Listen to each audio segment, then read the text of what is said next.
Malabong ituloy ng Kamara ang pagsasampa ng impeachment case laban kay Vice President Sara Duterte. Taliwas ito sa pakiusap ni Pangulong Bongbong Marcos. Ayon pa kay Senator Amy Marcos, kung sakaling matuloy nga ito, ay magpapasimula lang ito ng mas matinding higidwaan at kampihan sa pagitan ng Luzon laban sa Visayas at Mindanao. Narito ang balita ni Raymond Dadpaas.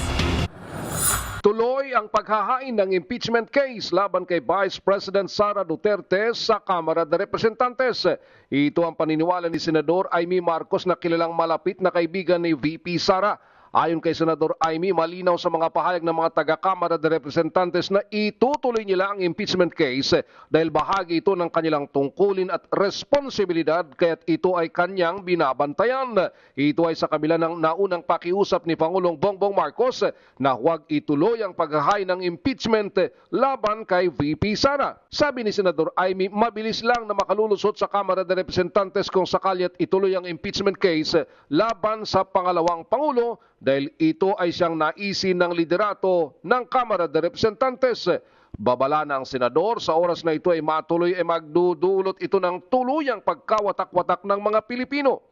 Magiging Luzon versus Visayas Mindanao ang mangyayari dahil magkakahanapan ng mga kakampiang iba't ibang mga grupo. Nauna nang naghayag ng suporta si Senate Pro Tempore Jingo Estrada sa pakiusap ng Pangulo sa mga congressmen na huwag ituloy ang impeachment laban kay VP Sara Duterte dahil tiyak na lahat ay maapektuhan sa mainit na bangayan sa politika.